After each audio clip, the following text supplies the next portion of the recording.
Ask مفتی طارق مسعود۔ طلاق کے بعد بچی کہاں رہے گی؟ میاں بیوی میں طلاق ہو جائے، 1 سالہ بچی بھی ہو، وہ باپ کے پاس رہے گی یا وہ ماں کے پاس؟ قاری زاہد صاحب چنیوٹ سے۔ دیکھیے، بچی جب تک چھوٹی ہے ماں کے پاس رہے گی، جب 9 سال کی ہو جائے تو باپ کے پاس آئے گی، اور جب تک چھوٹی ہے ماں کے پاس رہے گی، مگر باپ جب چاہے گا بچی سے ملاقات کرے گا، ماں بچی سے ملاقات پہ روک نہیں سکتی۔ اور فقہاء نے یہاں تک بھی لکھا ہے کہ ہفتے میں 1 دن مکمل باپ کے ساتھ بھی رہ سکتی ہے اگر باپ چاہے۔ جیسے ہفتے میں 1 دن باپ چاہتا ہے کہ آج 24 گھنٹے بچی میرے پاس رہے گی، تو ماں نہیں روک سکتی اس کو، تو مستقل ماں کے پاس رہے گی، لیکن باپ جب ملنا چاہے ملے، اور ہفتے میں 1 دن مکمل اپنے پاس رکھ سکتا ہے، یعنی رات گزار سکتا ہے بچی کو لے کے۔ اور جب بچی 9 سال کی ہو جائے تو پھر باپ کی کسٹڈی میں آئے گی وہ، اور باپ کی کسٹڈی میں ہونے کے بعد پھر وہی کچھ ہوگا جو پہلے ہوا تھا، یعنی ماں جب چاہے گی بچی سے ملے گی، اور ہفتے میں کم از کم 1 دن بچی ماں کے ساتھ بھی رک سکتی ہے، باپ روک نہیں سکتا، لیکن مستقل جو رہے گی وہ باپ کے پاس۔ اس دوران سارا خرچہ باپ کے ذمے ہے، چاہے وہ ماں کے پاس رہے یا باپ کے پاس رہے۔ تو یہ شریعت کا ایک لگا بندہ اصول ہے۔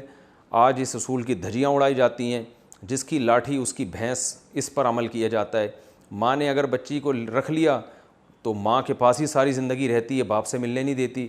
ملنے دیتی ہیں تو عدالتوں میں جا کے، باپ کے لیے غیرت کے بڑا خلاف ہوتا ہے کہ عدالت کے کٹہرے میں کھڑے ہو کر اپنی بیٹی سے ملے یا بیٹوں سے ملے، اس چیز کو مائیں نہیں سمجھتی ہیں۔ تو جس کی لاٹھی اس کی بھینس والا حساب چل رہا ہے۔ ماں کو چاہیے کچھ اللہ کا خوف کرے، کیونکہ میرے سامنے جو کیسز آ رہے ہیں زیادہ تر شہروں میں، گاؤں دیہاتوں میں تو الٹا ہوتا ہے، باپ چھین لیتے ہیں، لیکن جو شہروں میں کیسز آ رہے ہیں، مائیں طلاق کے بعد بچوں کو باپ سے چھین لیتی ہیں، اور باپ کے خلاف ان کو ورغلاتی بھی ہیں، اور عدالت میں باپ بیچارہ کیس کر کے ملتا ہے تو خرچہ سارا باپ کے ذمے ہوتا ہے، حتیٰ کہ عدالت لانے لے جانے کا خرچہ بھی باپ کے ذمے ہوتا ہے، لیکن نہ باپ کی مرضی سے ان کی تعلیم، نہ باپ کی مرضی سے ان کی تربیت، اور وہ ساری زندگی بچے باپ کی کسٹڈی میں آتے ہی نہیں ہیں، رات بھی نہیں گزارنے دیا جاتا ان کو باپ کے ساتھ کہ چلو جی اتوار کی چھٹی ہے،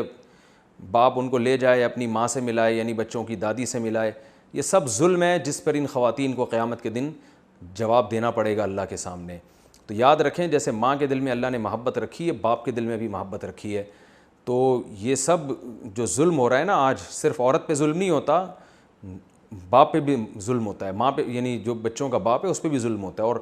طلاق کے بعد میں نے دیکھا ہے زیادہ تر کیسز میں باپ پہ ظلم ہو رہا ہوتا ہے۔ تو اس لیے عدالتیں تو ٹھیک ہونے کا نام نہیں لیں گی، عدالتیں تو مکمل اس معاملے میں عورت ہی کو سپورٹ کرتی ہیں۔ شریعت میں یہ بھی ہے کہ عورت اگر کسی جگہ نکاح کر لیتی ہے، اور وہ نکاح شوہر کے خاندان میں نہیں کرتی، شوہر کے خاندان سے باہر کرتی ہے، تو اسی وقت اس کو بچے پھر حوالے کرنے پڑیں گے باپ کے، وہ پھر اپنے ساتھ بچے نہیں رکھ سکتی، کیونکہ سوتیلی بیٹی کو شریعت سوتیلے باپ کے پاس نہیں پسند کرتی۔ اوریجنل باپ جب موجود ہے تو سوتیلی بیٹی اوریجنل باپ کے پاس رہے گی، لیکن آج ان تمام حکام کی دھجیاں اڑائی جاتی ہیں، عدالت میں بھی اس پر عمل نہیں ہوتا، تو اور پھر خواتین فائدہ اٹھاتی ہیں اس کا۔ تو یاد رکھنا چاہیے، قرآن مجید میں اللہ کا ارشاد ہے وَلَا تَحْسَبَنَّ اللَّهَ غَافِلًا عَمَّا يَعْمَلُ الظَّالِمُونَ۔ دنیا میں آپ کا جو بس ہے آپ کر سکتے ہیں، لیکن اللہ ظالموں سے غافل نہیں ہے، خوب سمجھ لینا چاہیے۔ تو میرے سامنے بہت سارے کیسز آ رہے ہیں کہ طلاق کے بعد جو ہے نا باپ کے ساتھ بہت زیادتی ہوتی ہے، بعض دفعہ مرد طلاق نہیں دیتا، عورت خود ہی خلا لے لیتی ہے عدالت سے، اس میں بھی پھر یہی گیم کھیلا جاتا ہے۔ کچھ ایسے کیسز بھی ہیں کہ باپ نے ظلم کیا، لیکن شہری زندگی میں آج کل جو کیسز طلاق کے بعد آ رہے ہیں بچوں کے معاملے میں، وہ عورت ظلم کر رہی ہوتی ہے باپ کے معاملے میں، وہ نچوڑتی ہوتی ہے پورا اس کو، لیکن نہ اسکول باپ کی مرضی سے پڑھیں گے بچے، نہ ان کی شادیاں ہوتی ہیں، جبکہ اسلام نے اس معاملے میں باپ کا حق مقدم کیا ہے، تربیت کے معاملے میں اور اطاعت کے معاملے میں۔ آسک مفتی طارق مسعود۔